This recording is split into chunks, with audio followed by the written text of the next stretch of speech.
Shawn Wilson, thank you so much for joining me on Louisiana Lefty.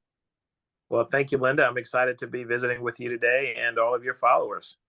Well, Dr. Wilson, I wanted to talk to you before we record the podcast because there are only three states with governor's races this year: Yeah, Louisiana, Mississippi, and Kentucky, that's correct.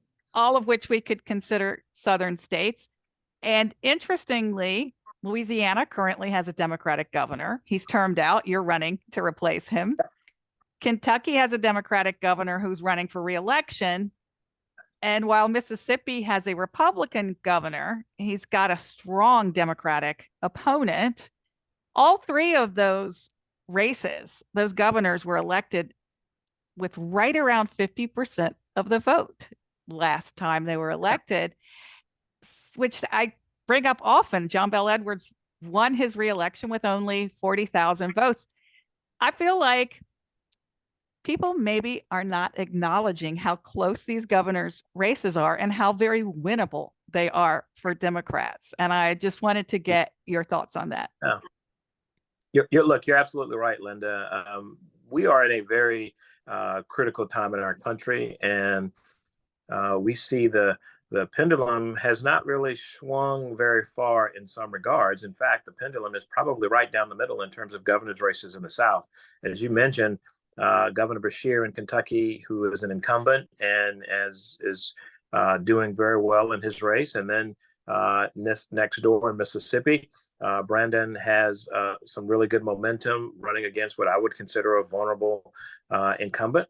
And then here in Louisiana, we see our electorate is pretty well divided. And I think this race is going to be about voter turnout. It's about who gets to the polls. And it's about very important issues. And the issues that we see in this electorate today are very divided in our country and in our state. So whether it's healthcare, education, taxes, you name it, criminal justice reform, all of these critical issues are right down the middle in Louisiana. And this is going to be a breaking point for many regards. And so this race is going to be about turnout. And it's my hope and my prayer and my belief that those who are most interested will have an opportunity to show up and vote for someone that can be a good governor and someone that can appeal to the moderates, to the independents, to moderate Republicans and Democrats, as well as the entire electorate. And that's the kind of candidacy I expect to present to the citizens of Louisiana, one that is a workable relationship. And so I'm pretty excited about this opportunity, and I'm very encouraged by what I'm hearing on the streets. Yeah. And you mentioned Brandon in Mississippi. That's Brandon Presley, who is, I guess, some kind of relative to Elvis Presley, but he is Elvis's cousin. He's okay. Elvis's cousin. And we were supposed to be together at a Democratic Governors Association meeting, and he could not attend. He is a public service commissioner, but his wife was there and shared his announcement video. And clearly in the video, he puts up an Elvis picture. And I thought, man, who can beat that, right? Right. And there's a bit of a scandal around the current governor. So I feel like he's got a really good chance. Are these Democratic candidates in these three governors' races, do you think they give energy to each other? Absolutely. Listen, Democrats are going to be the governors in the party that's really about good wages. It's a party that's about healthcare and wellness. It's a party about building economies and having sustainable policies in the world of education, in the world of criminal justice reform, the things that really matter to everyday people. That's what we're seeing in Kentucky.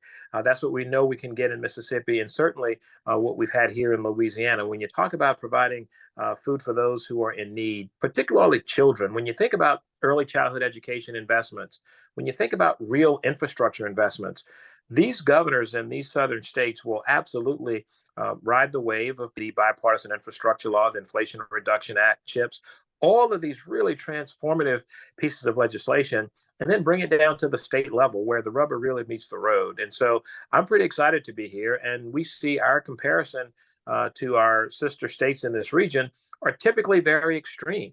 They're very, very far out there. And those are the things that I'm running against. I got in this race, Linda, because I felt like the extreme politics of the day was not suited for Louisiana, and it's not representative of who we are. And neither does it address the four most important things. How do you keep people safe?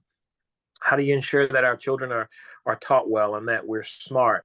And by smart, I mean all different ages and stages of life are well educated and well informed about opportunities.